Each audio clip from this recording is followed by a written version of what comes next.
Hi everybody, Chris here, not gaming granddad, not little gaming granddad, just me. And I've started a new channel today, just called Chris Gibson, nothing special.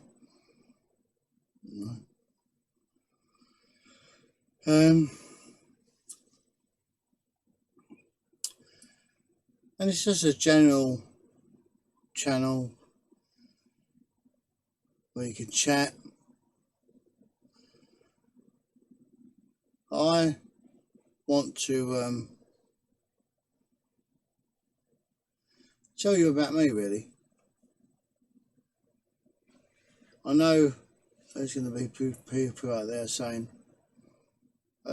well, we already know you. And that's possible, true, but you don't really. You think you do. And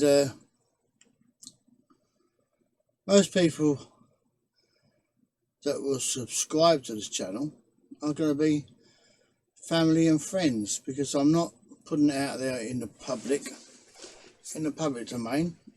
You know, if it goes out there, it goes out there, but I'm not going to be pushing it. I'm not going to be sharing it. I'm just going to be uploading a video, and whoever sees it, sees it. So that's what I thought I'd do. And it's going to be an honest video, because I'm ashamed to say, lately I'm not a very nice person. But we'll get into that a little bit later on, why I think that, and why actually other people think that, because I've changed to what I used to be, and I don't like what I've changed into, really. I'm going to try and leave this video as less unedited as I can. There's going to be times where I'm going to be pausing and just sitting here thinking. So obviously I'll have to edit those type of things out, but I'm not going to edit stuff I don't like out of this video, because what is the point of that? You know, I want to be truthful. I want to tell you how I feel. I want you to know how I feel, and hopefully,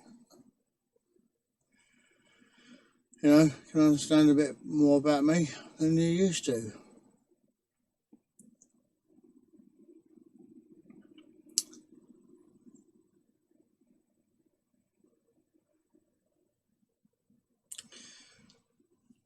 Now, I got diagnosed with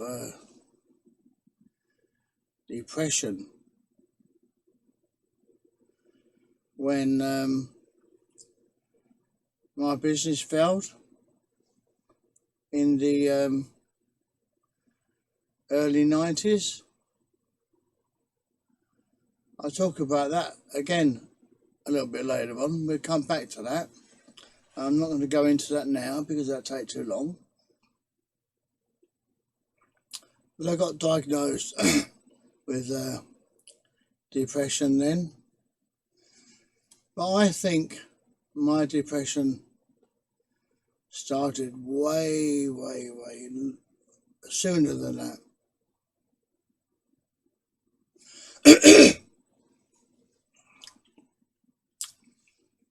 I think my depression started when I was young, as young as 10. That's when I think my depression started. I don't know if it's all changed now and it's called ADHD or whatever it's bloody called. I don't know. But excuse me.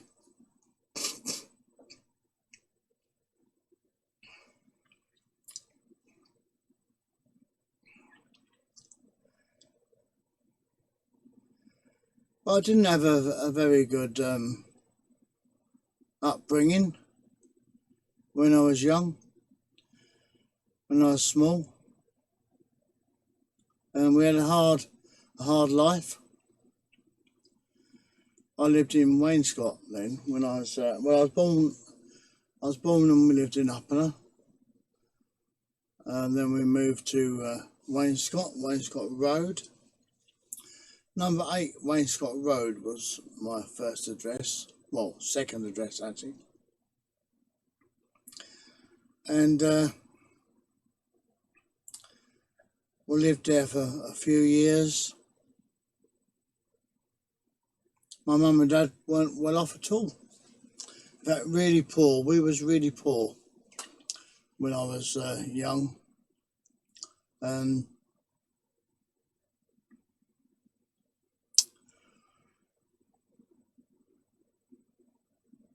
Unfortunately, my dad wasn't a very good provider. I love him to bits, but he wasn't a very good provider. And my mum used to struggle, really struggle. And I remember one time we had a co-op shop opposite to where we lived, and she came in crying one day, crying her eyes out, crying her heart out, and she had stolen a packet of sausages from the co-op just to feed us kids. That's how bad things were. But when she did get some money the week after, she went into the shop and she asked to see the manager, and she told the manager what she'd done, that she'd stole these sausages just so she could feed her kids. I don't know what happened, obviously, because I was only young, so I don't know how that ended. But she did go and pay for these sausages. Yeah, I remember her breaking her heart over that, because my mum was a good person, and for her to steal broke her heart. It really did. And we was very poor. I'd go to school scruffy. I was a scruffy kid. You know, you always get that scruffy kid. Well, unfortunately, me and my brother were the scruffy kid in the school. And I've never admitted this before, but I used to wet the bed all the time. Always used to wet the bed. And because we didn't have a bathroom, because we used to have a tin bath in the front room where we used to bath once a week. Mum used to put it in front of the fire. I know it sounds old-fashioned, but that's how we used to do it. And we used to bath in front of the fire. So if I wet myself in the week when it was school day, I basically had to just deal with it. And I used to mostly stink. But I was always picked on. I know it sounds strange that you think I was always picked on, because I don't take any bullshit anymore. But I used to be bullied, and I used to be bullied so much at school that sometimes if they took my dinner ticket away, because I had these two blokes that I just couldn't handle. I couldn't handle them. I was always in fights because my brother Gerald used to always get me in fights because I used to look after Gerald because he was a bit of a wimp, unfortunately. So I was always getting him in scrapes. But these particular two boys used to take my dinner ticket away, and that was the only meal I'd have that day, because we never had breakfast. There was never anything for breakfast. So if I didn't have that school meal, there's nothing when I come home. We didn't have anything when I come home. So that was my one and only meal. So if that happened on a couple of days running, which sometimes it did, you know, I wouldn't eat for 2 or 3 days. So we didn't have the best upbringing, unfortunately. But when I was a little bit older, when I got a little bit older, I think I say older, I think I was 9-year-old. I got a paper round, and I used to do a paper round in the morning. I used to get up at 6 o'clock in the morning. I remember this clear. I used to get up at 6 o'clock in the morning, do my paper round, and by the time I finished my paper round, I used to then have to get to school, walk to school, and then when I come home after school, I had another paper round, and I've done that every day. And on Fridays, we used to, or I used to, collect the money for these papers. You know, get the money off people for these papers, and then obviously hand it in to the news agents or whatever they was called then. I don't remember. And but I used to keep just a quarter of that money I got. I don't remember what I used to get, and I used to give my mum the rest of it just to help out. And I was only 9, and that happened for a couple of years. I'd done that every day for a couple of years, before school, after school, Saturday and Sunday. Sundays used to be a nightmare because I remember them used to be so heavy, because on Sundays you used to get all the magazines and supplements in papers. Oh my God, it was a nightmare. I remember that clear as a bell, and I've done that for a couple of years just to help my mum because she needed the money. And I said I was about 9, 10, and then that lasted a couple of years, and then everything just blew up in our face, really, because we got evicted from our council house, and we were homeless. We just got evicted, and I remember this. This actually haunts me. I hate this. But I remember all our stuff was taken to the council yard, and I went in a car with my dad to see what we had. So many hours to get whatever we wanted from this council yard, and whatever was left, furniture, personal items, photos, clothes, whatever, don't matter what it was. Whatever's left after a certain time, I think we had like a 3-hour period. It was destroyed. It was incinerated. So I remember going with my dad and trying to pick out bits and pieces that we could salvage. And I remember my mum crying. And we had nowhere to go. Didn't have anywhere to go. We were literally on the streets. So what happened in that situation was an aunt of mine, Auntie Rose and Uncle Ron, they lived in Chattendean,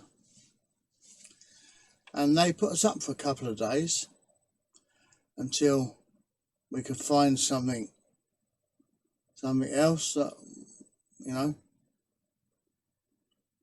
And I think we stayed there for about a week, 2 weeks, at my Auntie Rose and Uncle Ron's. And then the worst thing that could happen to me happened. My dad asked my Uncle Bob, Robert, if we could stay with him in Margate. Yeah, Uncle Rob in Margate. I hate the name Rob. He was a horrible person. This is how bad he was.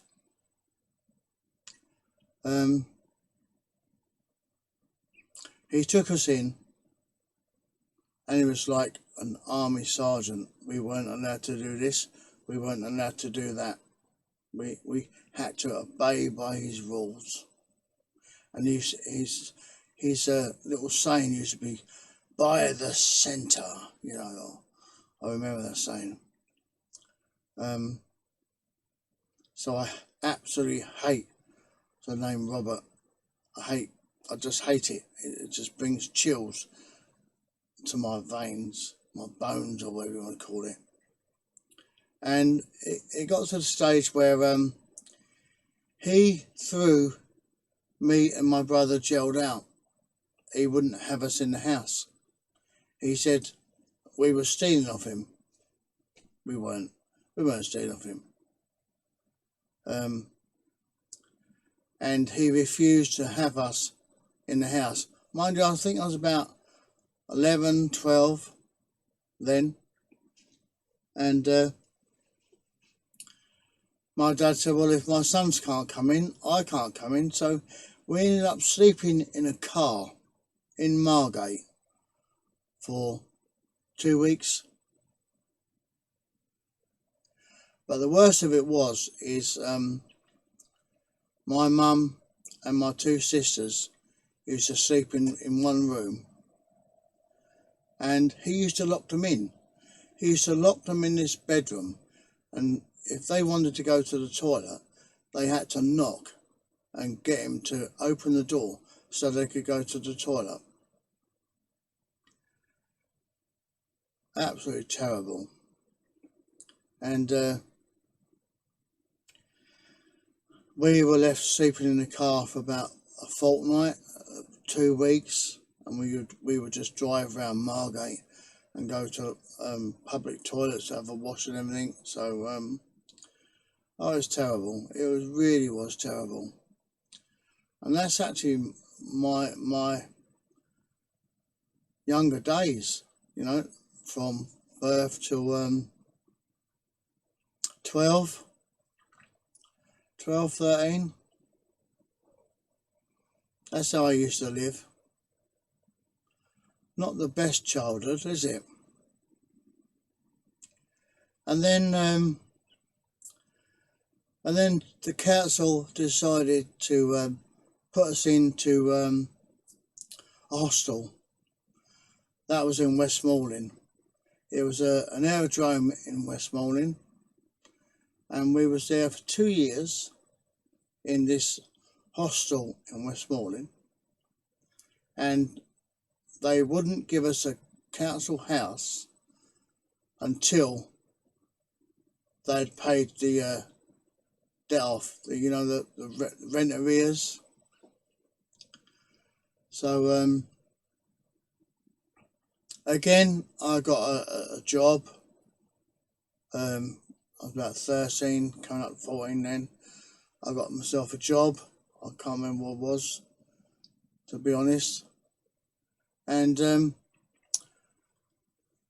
whatever I used to get on this job, I used to give my mum 100% of it so that she could pay off this rent arrears a little bit quicker so we could get out of this hostel. And it did take us 2 years. So, but in that meantime, which destroyed us a little bit more, was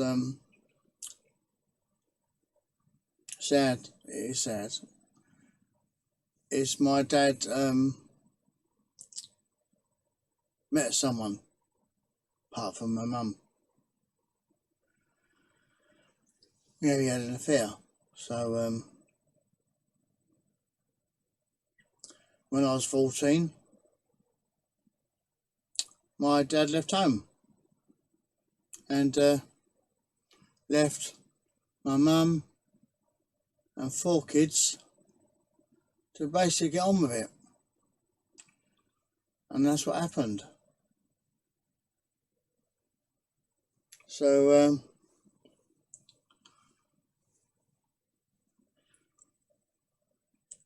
that's all I'm actually going to be saying on this part of the video, because I'm going to do it in stages. So I thought I'd do my childhood up until I left school. So this seems the right place to leave this, really. It doesn't get any better, believe me, when I tell you, from leaving school to well, adulthood, I suppose. So anyway, this is the first part of my story, if that's what you want to call it, a story. And I will continue it tomorrow. That's all I can say, really. I'm not going to end it because it's going to continue. So wait for part 2.